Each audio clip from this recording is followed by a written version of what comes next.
Olá, queridos amigos da Novo Tempo, sejam todos bem-vindos ao programa Bíblia Fácil. Que bom ter a sua companhia todas as semanas, aprendendo um pouquinho mais a respeito do santuário.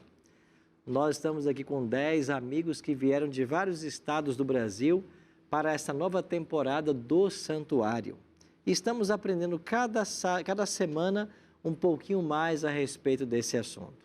Por isso, quero convidar você a tomar a sua Bíblia e se juntar a nós nesse grupo de estudo, onde vamos aprender um pouquinho mais do ministério de Cristo, do fim desse ministério, do juízo e o tema de hoje, o juízo final. Como vai acontecer esse juízo final? Como vai ser o juízo? Em quantas fases esse juízo pode ser dividido? Bom, são perguntas que nós iremos responder no programa de hoje. Por isso, eu quero convidar você a se juntar a nós. E se você quiser conhecer mais desse assunto, nós temos aqui um material muito especial, que é este DVD aqui, ó. Santuário, o Caminho de Deus. É um presente da Novo Tempo para você. Você pode pedir agora através do WhatsApp esse DVD. Basta mandar uma mensagem para nós, dizendo assim, eu quero o DVD Santuário. O número 12 98100 1425, tá bem? Anotou aí? Vai aparecer aqui a legenda para você. Se você quiser acessar a internet para pedir, você pode pedir no site novotempo.com/Bíblia Fácil, no site do nosso programa. Lá você vai encontrar esta imagem, clica nela, preencha ali os campos que vai ser solicitados, os dados postais e vamos mandar para sua casa. Ou se você preferir, em horário comercial, você liga para a gente. O nosso número é 12 21 27 3121. Aí você faz um cadastro por telefone e a gente manda esse DVD para a sua casa. No prazo de 30 dias, no máximo, vai estar chegando para você aí, sem você pagar nenhum custo. Até a postagem do correio, a Novo Tempo paga para você, tá bem? Aqui vamos hoje avançar em nosso estudo do santuário e vamos aprender um pouquinho mais a respeito do tema do juízo. Então, quero convidar você para nós orarmos. Nós temos um hábito aqui. A gente não abre esse livro sem antes fazer uma oração. Eu queria convidar você para nós orarmos, pedindo a bênção de Deus para o estudo. Pai querido, muito obrigado por estarmos reunidos para aprendermos mais a Tua palavra. Que o Teu bom e Santo Espírito nos dirija e que nós possamos compreender esse assunto e aplicar os Teus ensinos à nossa vida. Oramos em nome de Jesus. Amém. Hoje, então, vamos avançar com o tema do juízo. Estão lembrados que semana passada nós estudamos um pouquinho sobre a primeira fase do juízo, chamada de juízo investigativo ou pré-advento. E é nessa fase que todos os casos são decididos para salvação ou perdição. Vamos avançar falando a respeito do juízo final. Êxodo capítulo 25, verso 8, é um verso-chave para o tema do santuário. Aqui Deus orientou Moisés, e me farão um santuário para que eu possa habitar no meio deles. O santuário foi construído para que Deus habitasse com o seu povo, mas também o santuário foi construído para que através de todos os móveis, através de todos os rituais, através de todos os simbolismos, o Evangelho fosse pregado para o povo de Israel e para o mundo de então. Então nós já explicamos para vocês de que todas as cerimônias e rituais do santuário apontavam para a morte de Cristo e para seu ministério no santuário celestial. Cristo viria cumprir não apenas o papel de oferta ao morrer no Calvário, mas também cumpriria o papel sacerdotal e sumo sacerdotal. Este papel sacerdotal, Jesus começou a cumpri-lo no ano 31, quando ele ascende aos céus. E ele esteve lá até o ano 1844, atuando como sacerdote. A partir do dia 22 de outubro de 1844, de acordo com a profecia de Daniel 8,14, que nós estudamos aqui, Jesus começou a sua obra sumo sacerdotal. E assim como o dia da expiação em Israel era um dia de juízo, quando o santuário era purificado, Jesus começou o juízo no céu no dia 22 de outubro de 1844. Então, a festa da expiação é a festa em Israel que nos oferece um modelo para a compreensão do juízo. Vimos então que o juízo pode ser dividido em 3 fases: pré-advento, comprobatório e juízo executivo ou final. De 22 de outubro de 1844 em diante, até hoje, nós estamos na fase do juízo pré-advento ou investigativo. Nós não sabemos quando vai terminar essa fase, mas quando ela terminar, o que vai acontecer? Com os salvos, eles vão passar pela angústia de Jacó e depois serem levados para os céus. Os ímpios vão receber as 7 pragas e depois morrerão. E depois deste tempo de angústia de Jacó e depois da queda das 7 pragas, Jesus vai voltar à terra em glória e majestade. E aí até a Miriel leu para nós esse texto semana passada, né? Apocalipse 22, 12. Eis que venho sem demora e comigo está o galardão que tenho para retribuir a cada um segundo as suas obras. Ou seja, o galardão, a recompensa, só será dada quando Jesus voltar. Então a volta de Cristo, ela vai assinalar a recompensa para os salvos e a condenação para os perdidos. Paulo, falando sobre esse evento, escreveu assim: porquanto o Senhor mesmo, dada a sua palavra de ordem, ouvida a voz do arcanjo e ressoada a trombeta de Deus, descerá dos céus e os mortos em Cristo ressuscitarão primeiro. Quando é que os salvos ressuscitarão? Quando Jesus descer dos céus, quando ele voltar. Quando é então que Pedro vai ressuscitar? Que Paulo vai ressuscitar? Tiago vai ressuscitar? Quando é que os personagens da Bíblia, como Davi, Salomão, quando é que Abraão, quando é que eles vão ressuscitar? Quando Jesus voltar. Aonde eles estão? No pó da terra, aguardando a volta de Jesus. Agora, e quem estiver vivo nesse momento? Paulo diz assim no verso seguinte, 1 Tessalonicenses 4,17. Depois, nós, os vivos. Então, veja, Paulo achava que Jesus voltaria ainda em seus dias. Depois nós, os vivos, os que ficarmos, seremos arrebatados juntamente com eles. Eles quem? Os mortos que ressuscitaram no verso anterior. Seremos arrebatados juntamente com eles, entre nuvens, para o encontro do Senhor nos ares. E assim estaremos para sempre com o Senhor. Então, o que é arrebatamento na Bíblia? É quando Jesus voltar, os salvos serão todos levados para encontrar Jesus nas nuvens dos céus. Esse ato de Deus tomar os salvos, pegá-los e levá-los, Paulo chama de arrebatamento. Então não existe arrebatamento secreto, como popularmente se ensina, onde as pessoas estarão aqui e acolá e elas desaparecem sendo tomadas. Não existe isso na Bíblia. E Apocalipse 20, verso 6 diz assim: bem-aventurado e santo é aquele que tem parte em qual ressurreição? Na primeira. Por quê? Porque sobre esses a segunda morte não tem autoridade.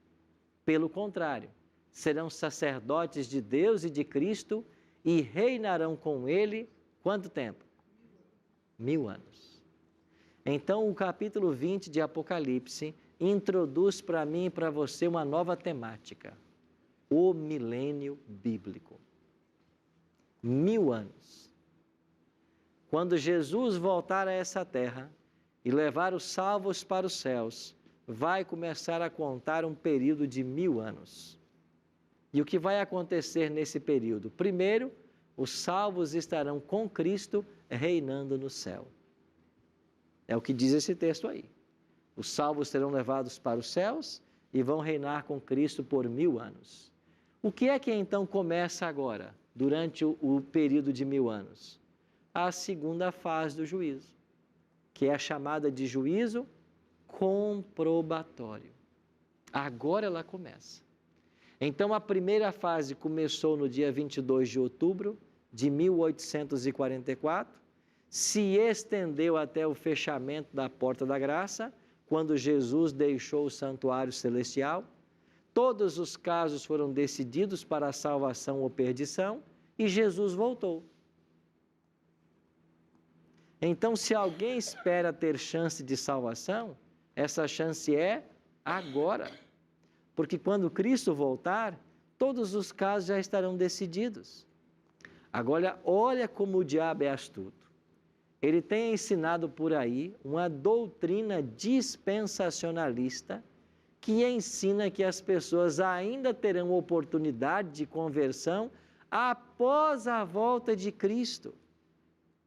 Olha que absurdo.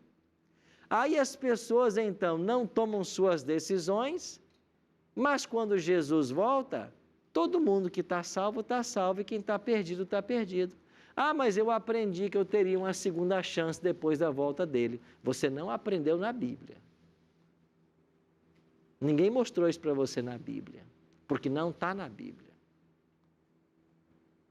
Então essa história de que Jesus vai voltar e vai começar um domínio dos 144 mil, o evangelho ainda vai ser pregado, pessoas se arrependerão. Criatividade humana. Ensino do diabo. Não existe isso na Bíblia. A Bíblia diz que é hoje o tempo de oportunidade, hoje é o tempo de salvação. E quando Cristo voltar, Ele voltará para levar os salvos para os céus. E os ímpios estarão eternamente condenados.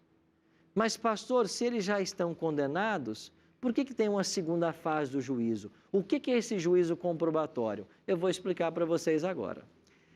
Lembra lá no ritual do dia da expiação que 2 bodes eram levados à presença do sumo sacerdote? Um bode era chamado para o Senhor e esse morria, o outro bode era para Azazel e esse era levado para o deserto? Esse bode Azazel representava Satanás. E quando ele ia para o deserto e lá ele morreria, representa o quê? Representa a prisão de Satanás. Quando ele vai ficar por 1000 anos preso na terra, que vai estar completamente deserta. Olha o que diz Apocalipse 20, versos 1 e 2. Então vi descer do céu um anjo. Tinha na mão a chave do abismo e uma grande corrente. Ele segurou o dragão, a antiga serpente, que é o diabo, Satanás, e o prendeu por quanto tempo? 1000 anos. Assim como o bode Azazel era levado para o deserto, o diabo vai ser preso e vai ficar na terra, que vai estar completamente desolada e vazia. E então o profeta Jeremias, no capítulo 4, a partir do verso 23, ele diz assim: olhei para a terra, e ela era sem forma e vazia. Olhei para os outeiros, para os montes, estes já não existiam mais. As aves dos céus haviam fugido, e nenhum homem havia restado. Então, bode Azazel no deserto era um tipo da prisão de Satanás por 1000 anos. E ele vai estar aqui preso na terra. Por que preso? Porque não tem ninguém para ele tentar. Vai estar ele e os demônios dele. Os salvos estão no céu reinando. Os ímpios estão todos mortos. Ele está sozinho. 1000 anos preso. E durante esse período de 1000 anos, o que é que vai acontecer? Apocalipse 20, verso 4. Vi também tronos, e nestes sentaram-se aqueles aos quais foi dada a autoridade de julgar, e viveram e reinaram com Cristo por 1000 anos. Então veja, os salvos vão reinar com Cristo por 1000 anos, mas eles também vão julgar. Julgar quem? Os ímpios. Mas, pastor, eles já não estão condenados? Sim. Mas é por isso que essa segunda fase é chamada de juízo de comprovação. Ou seja, é um julgamento apenas para comprovar o motivo da perdição dos ímpios. Olha o que o apóstolo Paulo ensinou. Ou não sabeis que os santos hão de julgar o mundo? Ora, se o mundo deverá ser julgado por vós, sois acaso indignos de julgar as coisas mínimas? Quem é que vai julgar o mundo? Os santos. Então os salvos vão por 1000 anos estar julgando todos os ímpios que estão mortos. Ana? Era sobre isso mesmo que eu ia perguntar, sobre esse versículo de Coríntios, que eu tinha lido, eu não tinha entendido. Eu falei, pois como assim? Se nós estamos lá junto de Jesus, como que nós vamos julgar os nossos próprios entes queridos que não aceitaram Jesus? Ia ficar muito difícil para a gente chegar a esse ponto, né? Mas é esse tipo de juízo que a Bíblia fala. Então veja, numa família, se o esposo se salvou e a esposa não, o esposo vai participar do juízo da esposa. Isso. Se os pais se salvaram e os filhos não, os pais vão participar do julgamento dos filhos. Agora, o que vai ser esse julgamento? Cada caso será analisado para se saber o motivo da perdição. Então, os livros de registro serão abertos. Agora, como é que vai ficar essa situação, pastor? E o amor que nós temos pelos entes queridos? Vai ficar assim.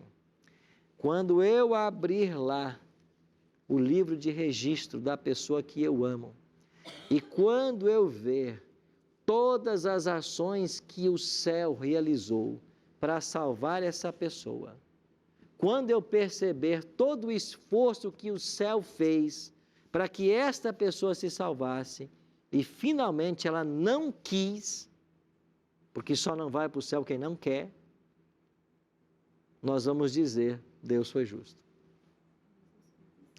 E não vai ficar em nosso coração tristeza. Por quê? Porque a pessoa não quis ir para o céu. Quem não quer ir para o céu, não vai. E esposo não arrasta a esposa. Esposa não arrasta esposo. Pai não arrasta filho. Filho não arrasta pai. Qual é a nossa obrigação como cristãos? Fazer tudo que estiver a nosso alcance para abençoar nossa família, para que todos sigam para o céu. Mas se a pessoa não quer, ela não vai. Você não tem a condição de forçar alguém a ir para o céu, porque nem Deus faz isso. Deus diz assim, eis que ponho diante de ti a vida e a morte. Eis que tem 2 caminhos, o largo e o estreito. Se quiseres, comerás o melhor dessa terra. É você. É você. Deus nunca vai te forçar nada. Estou eu conversando agora com um ateu que não acredita em Deus. Se você não quer acreditar em Deus, você pode ficar tranquilo. Ele não vai perturbar você. Ele não vai te arrastar pelos cabelos para o céu. Porque Deus criou a mim e a você inteligentes para que nós escolhêssemos o que nós queremos. Você pode escolher duvidar da existência de Deus, mas finalmente você vai colher o fruto dessa decisão, que é a destruição eterna. Estou falando para alguém agora que está me assistindo que não acredita nesse livro, não acredita na Bíblia. Para você o que importa é a ciência, é o que você pode provar por A mais B, é o processo de repetição, é a prova de laboratório. Você não crê nesse livro? Tudo bem. Mas o que esse livro escreve vai acontecer. E se você não acredita nele, a matemática, a biologia, a física e a ciência não vão dar para você vida eterna. Você vai ser destruído finalmente pelo fogo. Mas a escolha é sua. E ninguém pode forçar ninguém a nada. Mas quando, durante 1000 anos, acontecer a segunda fase do juízo, que é a fase comprobatória, nós vamos analisar caso por caso e vamos saber por que fulano, ciclano não está aqui. Porque todo o esforço foi feito e eles não quiseram. E nós vamos dizer, Deus foi justo. Miriel? Muitas pessoas dizem que um dos motivos para a gente não estar procurando a Cristo nessa santidade é por causa de cegueira espiritual. Que o diabo ele vem para nos tampar a nossa visão, nossos sentidos, para a gente não poder achar a verdadeira verdade. E então eu queria saber como que seria esse julgamento, como que seria o discernimento de Deus e de Jesus diante disso, reconhecendo se realmente essa pessoa foi enganada às vezes pelo diabo, se ele sabe, se tem esse tipo de reconhecimento, como que pode Entendi. ser isso? Leia para mim você a resposta aí na sua Bíblia, em Atos capítulo 17. Dá uma olhadinha no verso 30 para mim. Leia por gentileza, Miriel, para mim. Atos 17, verso 30.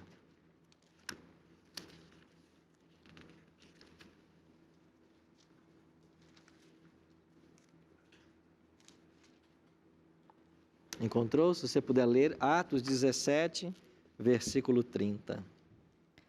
Ora, não levou Deus em conta os tempos da ignorância? Agora, porém, notifica aos homens que todos, em toda parte, se arrependam? Porquanto não levou Deus em conta o tempo da Ignorância. ignorância. Então Deus, ele nunca vai cobrar o ser humano por aquilo que ele não sabia. Então, se existe alguma doutrina nesse livro que eu não aprendi, Deus não vai me cobrar por ela. Então, não importa o que a pessoa faz, se ela é inocente, se ela é fiel a Deus no que ela conhece, é isso que vai contar para Deus. Vamos supor que você tem aqui um claro mandamento da lei de Deus, que diz que você tem que honrar pai e mãe. Por exemplo, o 5º mandamento. Mas a pessoa não sabia que tinha que honrar pai e mãe e não honrou. Deus não vai cobrar esse mandamento dela, porque ela não sabia. Vamos supor que em alguma parte do planeta a pessoa nunca aprendeu sobre o dízimo. E ela nunca devolveu o dízimo. Tinha trabalho, tinha salário, mas nunca devolveu. Deus não vai cobrar isso dela.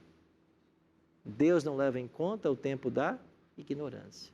Se você for para o livro de Romanos, o apóstolo Paulo diz assim: aqueles que sem lei pereceram, sem lei serão julgados. Nós seremos julgados com base no nosso conhecimento. É por isso que o juízo divino não vai cometer injustiça. Porque não corre o risco de você ser cobrado por algo que você não fazia. E no santuário, isso já estava previsto. Lembra dos pecados cometidos por ignorância? A pessoa cometeu o pecado sem saber que era pecado. Está aí, é um tipo de pecado que a Bíblia registra. Pecado por ignorância. Então a pessoa pecou porque não sabia. Deus não vai levar isso em conta no juízo. Então não vai haver injustiças. Mas a segunda fase é para nós sabermos por que as pessoas se perderam. Por que o ímpio se perdeu. Samantha? Pastor, no caso de nós não temos o conhecimento total da Bíblia hoje, mas ainda assim, o pouco que temos, nós tentamos repassar. E se a pessoa a qual nós tentamos passar, não quero nem saber. Ainda que nós tentamos explicar para ela, essa pessoa ela é tratada como ela tem ignorância quanto à palavra menos do que nós, ou ela simplesmente rejeita a palavra? Você sabe que a palavra pecado, na língua portuguesa, a Bíblia simplesmente traduz às vezes pecado, às vezes iniquidade. Mas no original grego, são 9 palavras para pecado. A gente comumente diz assim, pecado é a transgressão da lei. Só que essa palavra que aparece para transgressão da lei é a palavra anomia. Aquele que quebrou a lei, aquele que está contra a lei. Só que além de anomia, você tem mais 8 termos. E sabe que um desses termos em grego, que para pecado, ensina que pecado é você não conhecer o que você deveria conhecer. Então, quando eu não conheço, por negligência, o que eu devia conhecer, eu estou em pecado.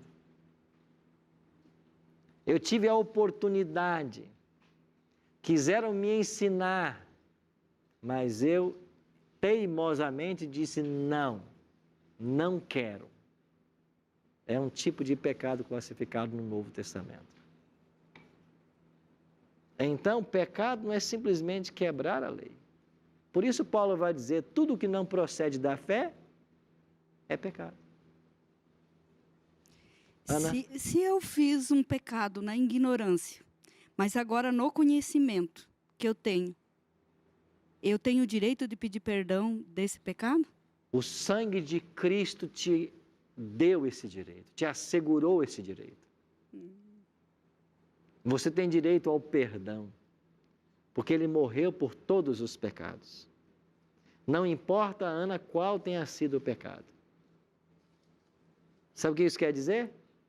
Não importa se você estuprou uma pessoa. Você tem direito ao perdão se você pedir. Lembre-se que o perdão de Deus, às vezes, não libera da consequência. E pode ser que você vá parar numa cadeia por causa desse crime. Mas, diante do tribunal divino, há perdão para você. Pode ser que eu esteja falando para alguém agora, aqui no Bíblia Fácil, alguém que cometeu um homicídio. Você tirou uma vida. Você nunca mais poderá devolvê-la. Mas Deus pode perdoar você. Eu estou falando para alguém que roubou. Deus pode perdoar você. Não importa o pecado que você cometeu, por maior que ele seja, por maior que seja a consequência, Deus pode perdoar você. Pode ser que você sofra a consequência desse pecado. É o preço que às vezes se paga. Mas diante do tribunal divino, o pecado pode ser apagado. Porque há perdão para todos. É por isso que a palavra de Deus diz que Deus é rico em perdoar. Ele é rico em perdoar. Nós iremos para um breve intervalo e quando voltarmos, vamos entender qual será a terceira fase do juízo. Porque se esta é a comprobatória e a segunda, quando é que ela termina? E quando começa a terceira? Então não sai daí, porque daqui a pouquinho a gente está de volta.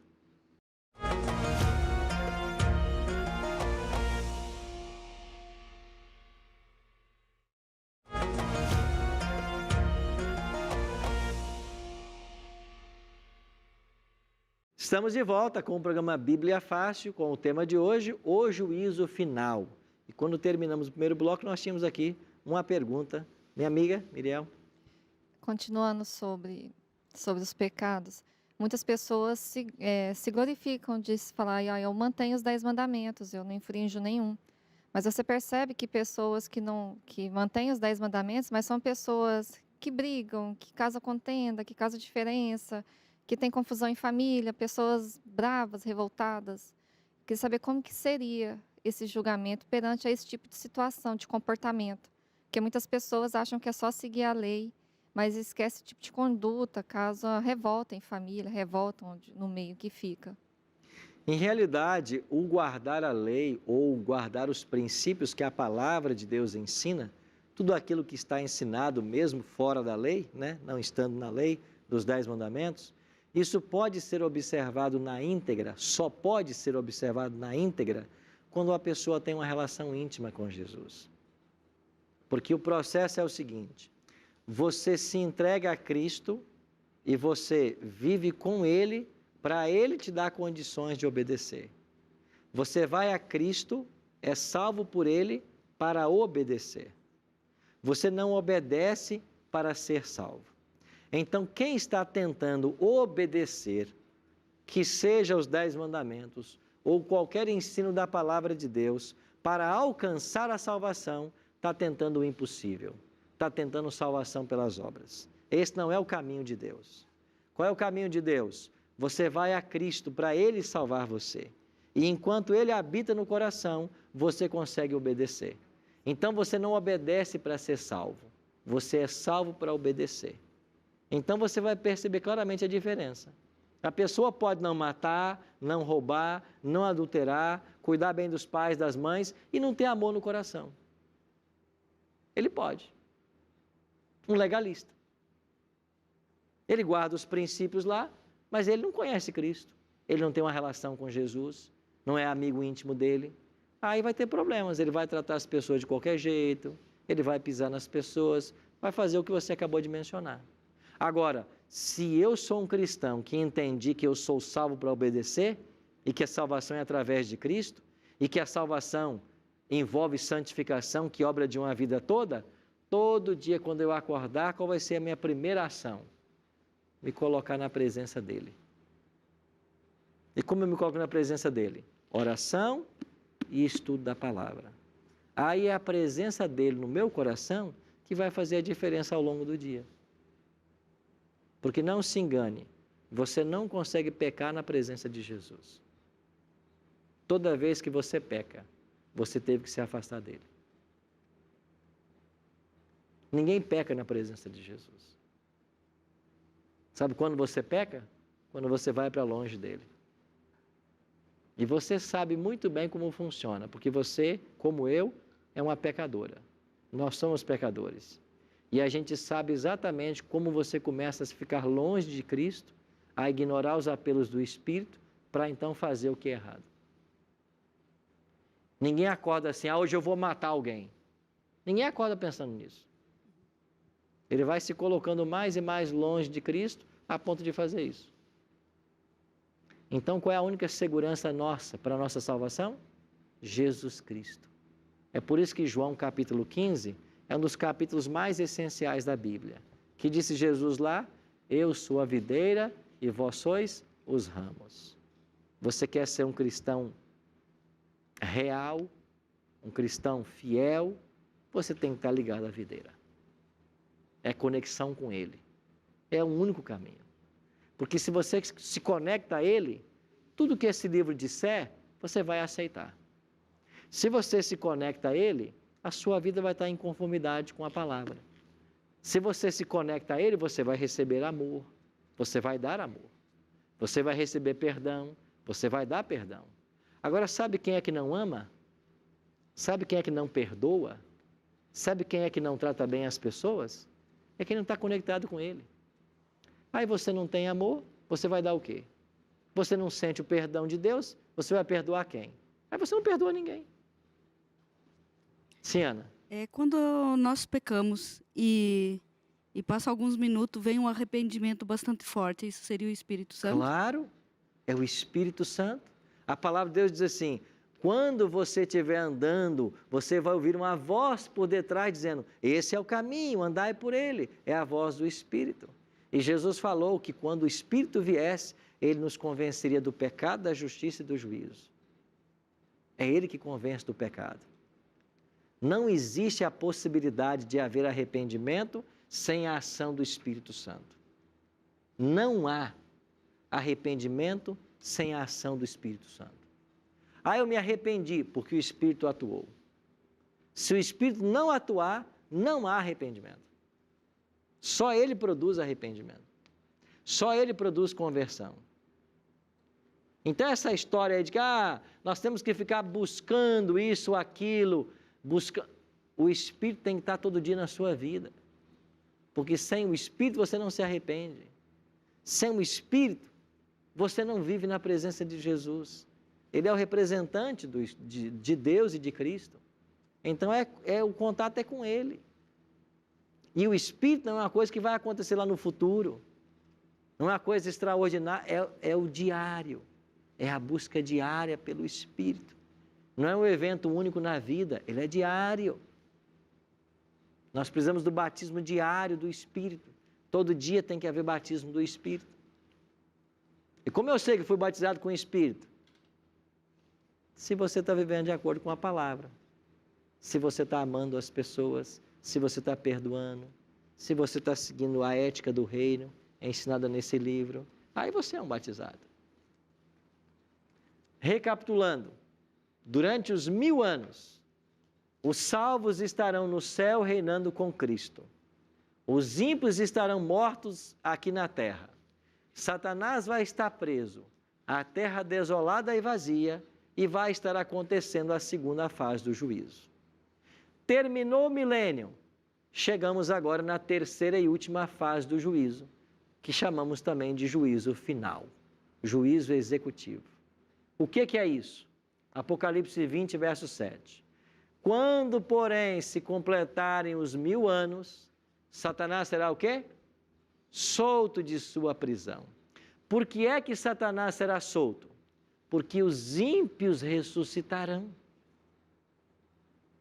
E olha o que diz Apocalipse 28. E sairá a seduzir as nações que há nos 4 cantos da terra, Gog e Magog, a fim de reuni-las para a peleja. E o número destes é como a areia do mar. Ou seja, os ímpios são comparados em número à areia do mar. Eles todos vão ressuscitar depois do milênio. Mas Cristo não havia falado sobre isso lá em João 5, 28 e 29? Não vos maravilheis disto, disse Jesus, porque vem a hora em que todos os que se acham nos túmulos ouvirão a sua voz e sairão. Os que tiverem feito bem para a ressurreição da vida e os que tiverem praticado o mal para a ressurreição do juízo. Aqui está a ressurreição do juízo. Então, as duas ressurreições, elas são separadas por um período de 1000 anos. Os salvos mortos ressuscitam na volta de Cristo. Os ímpios, 1000 anos depois. E eles são como a areia do mar. E eles ressuscitaram. E eles vão ser enganados mais uma vez por Satanás. E o Apocalipse diz que eles marcharam então pela superfície da terra e sitiaram o acampamento dos santos e a cidade querida. Desceu, porém, fogo dos céus e os consumiu. O que é esse fogo eterno aqui? Juízo executivo. Terceira e última fase do juízo. A aplicação da sentença para os ímpios. Satanás, seus anjos e todos os ímpios destruídos pelo fogo. Agora, esse fogo foi preparado para o ser humano? A Bíblia diz que esse fogo foi preparado para o diabo e seus anjos. O fogo eterno que vai destruir os ímpios não foi preparado para o ser humano. Foi preparado para o diabo e seus anjos, diz a Bíblia. Mas por que o ímpio vai ser queimado ali? Porque ele não escolheu. Porque ele não aceitou o oferecimento da graça. Então ele vai morrer junto com o diabo. O pecado tem que ser destruído. O originador do pecado tem que ser destruído. E quem não largar o pecado, vai junto. É por isso a frase que a gente usa sempre. Deus odeia o pecado, mas ama o pecador. Sim, Miriel? O diabo sabe dessa profecia? Claro. Ninguém estuda mais profecia que o diabo. Ele sabe de tudo que vai acontecer. Então é por isso que em Apocalipse 12, 12 diz assim: ai da terra e do mar, porque o diabo desceu até vós, sabendo que pouco tempo lhe resta. É porque ele estudou Apocalipse 20. E o capítulo mais triste da Bíblia para o diabo é Apocalipse 20. E ele sendo uma criatura de Deus, de modo algum existe misericórdia, mudança? Houve misericórdia lá no céu quando ele falhou. Lá se manifestou a misericórdia. Lá foram feitos os apelos para que ele voltasse atrás. O céu exauriu todos os apelos com ele lá na eternidade. E quando ele foi expulso do céu, de acordo com Apocalipse 12, 7 a 9, é porque já não havia oportunidade mais para ele. Como nesse momento não há mais também para o ímpio. Ajuda então agora a ressuscitar na segunda ressurreição. Vê aí todos os ímpios reunidos. Ah, mas eu quero agora ser salvo. Ajuda? Não, porque tem um tempo. Aí você vai para o livro de Hebreus, o que diz Hebreus capítulo 4? Hoje, se ouvirdes a sua voz, não endureçais o vosso coração. Meu amigo, você está aprendendo tanta coisa aqui no programa. Se você não acreditar no que eu estou dizendo, você está correndo um sério risco de perder a sua salvação. Minha amiga, de que adianta ter tanto conhecimento em outras áreas se você não domina esse livro? Você pode estar sendo preparada para essa vida, mas condenada para a vida eterna. E eu vou dizer para você, que está há 20 anos numa igreja e nunca ouviu falar sobre isso, saia dessa igreja. Sabe por quê? Porque se em 20 anos ela não te ensinou isso, não vai ser amanhã que ela vai começar a ensinar.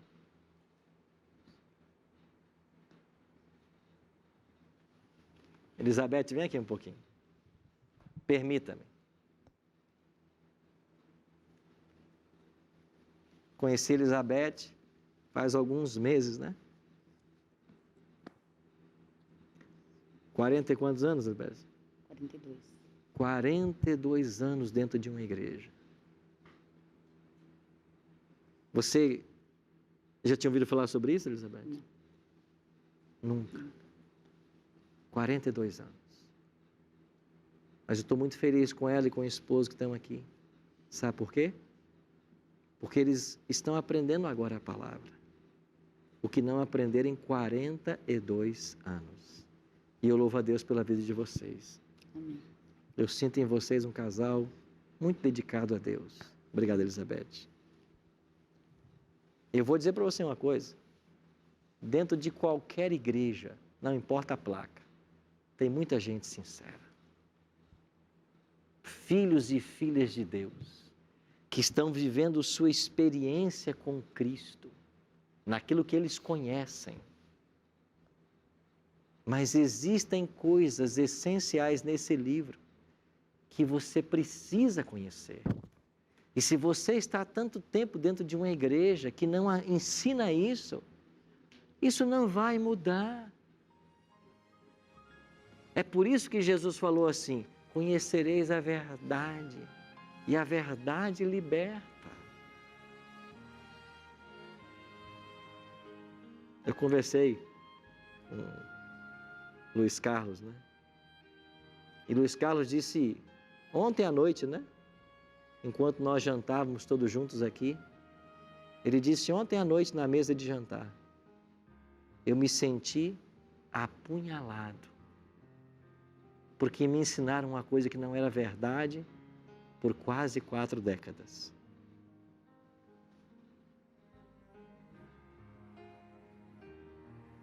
E eu e você estamos sendo julgados agora.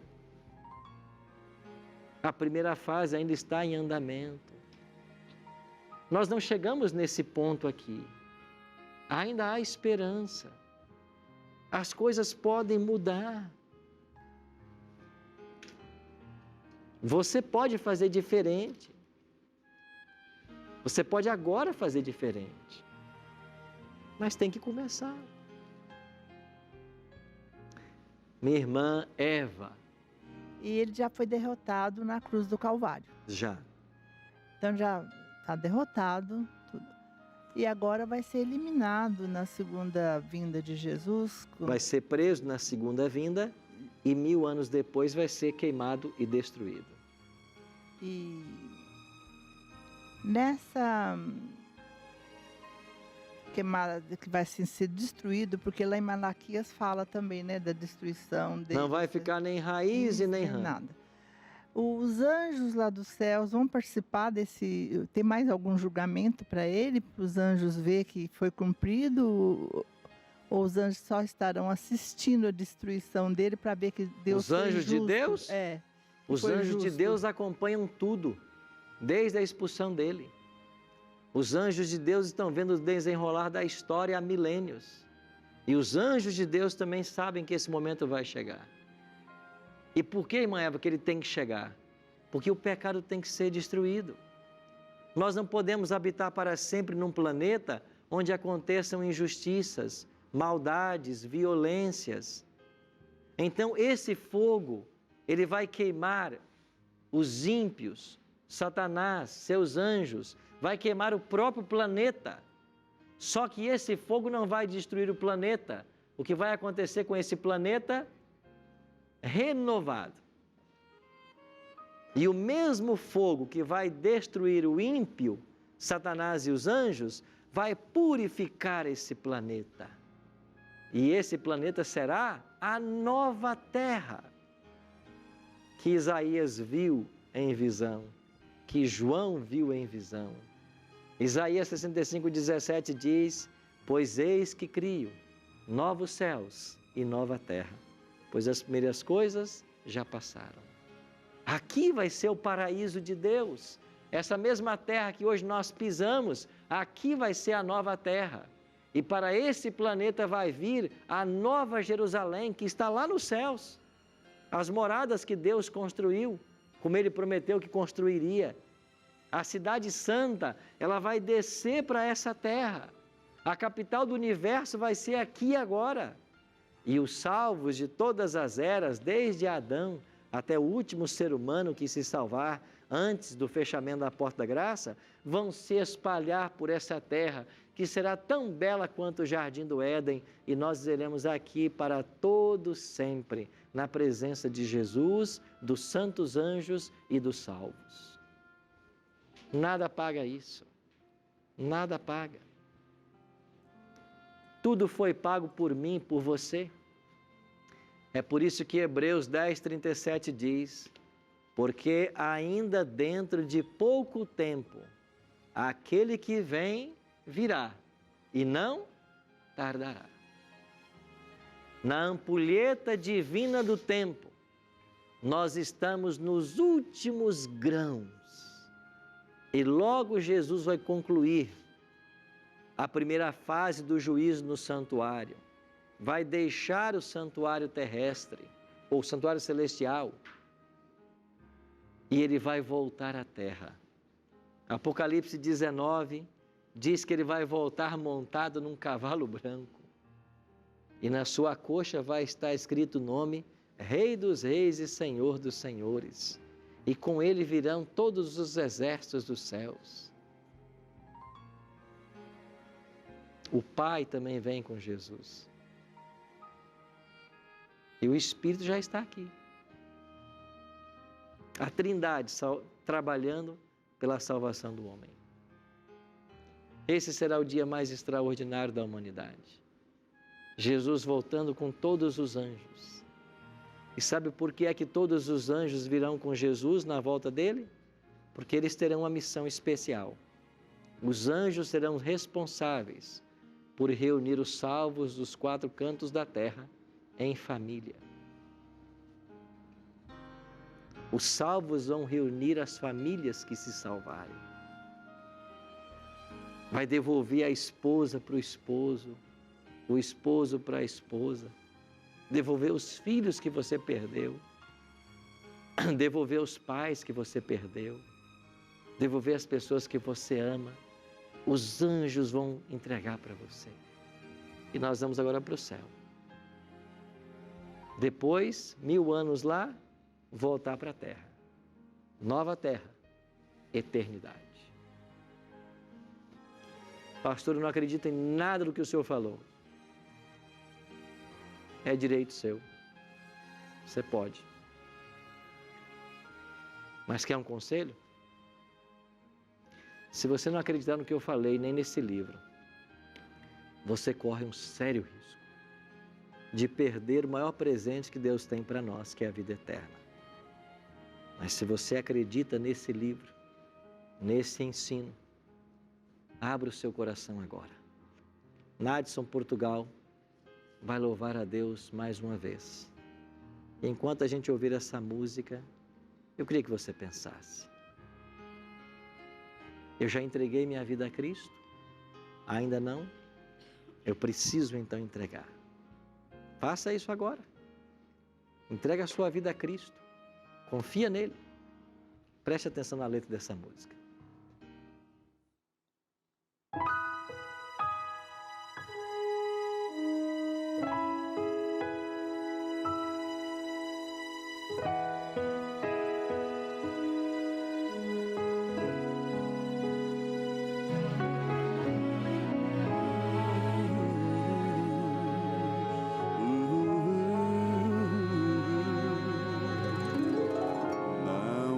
fácil todo dia acordar e enfrentar as lutas sem desanimar,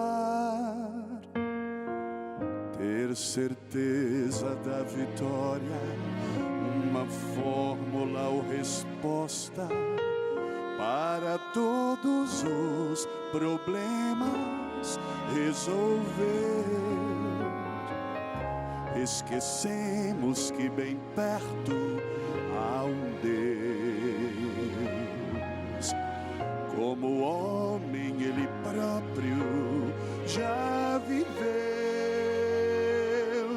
e enfrentou dificuldades, até a morte foi levado. Tanto amor assim nunca se viu. Ele é a esperança que não falhará. Ele é a corrente que não quebrará. Quando tudo falta, Ele satisfaz, e na tempestade é a paz. Ele é a certeza do amanhecer. Ele é a fonte plena de poder. Ao seu lado nada para temer. Nele a vida fim não há de ter. Esse Deus conhece cada coração e está pronto para bênçãos conceder. É preciso confiança, fé, amor e esperança, uma entrega sem reserva a Deus. Ele é a esperança que não falhará. Ele é a corrente que não quebrará. Quando tudo falta, Ele satisfaz, e na tempestade é a paz. Ele é a certeza do amanhecer. Ele é a fonte plena de poder. Ao seu lado nada para temer. Nele a vida fim não há de ter.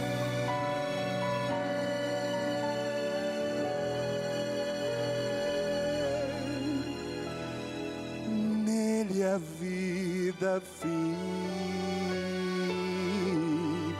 não há de ter.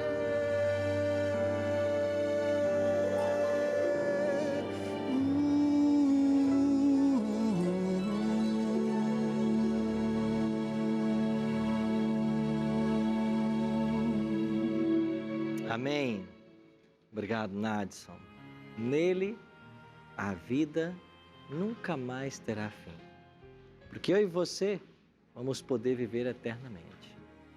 Esse é o maior dom que Deus quer dar ao ser humano. Existem tantas pessoas gastando fortunas, tentando descobrir o segredo da longevidade ou da vida após a morte. A Bíblia apresenta isso como um dom gratuito de Deus, que é alcançado exclusivamente pela fé. Então, se você faz a sua entrega, se Cristo vem habitar no teu coração, Jesus, Ele é a certeza da vida eterna. Por isso, vamos abrir nosso coração e permitir que Jesus entre, porque se Ele vier e fizer morada, a nossa vida eterna vai estar garantida. Vamos orar por isso? Pai, muito obrigado pela promessa da Tua palavra hoje. Nós podemos ter vida e vida em abundância. Por isso queremos abrir o nosso coração agora e suplicar que o Senhor faça morada em nossa vida. Nós queremos estar entre aqueles que vão herdar a vida eterna quando o Senhor voltar. Por isso nos conserva firmes nos Teus caminhos. Cuida de todos nós. Cuida também desses que nos acompanharam agora através da TV Novo Tempo. Abençoe cada um deles. Oramos em nome de Jesus. Amém. Semana que vem a gente se encontra para mais um estudo sobre o santuário. Eu vou estar aqui com esses amigos, esperando você. Até lá.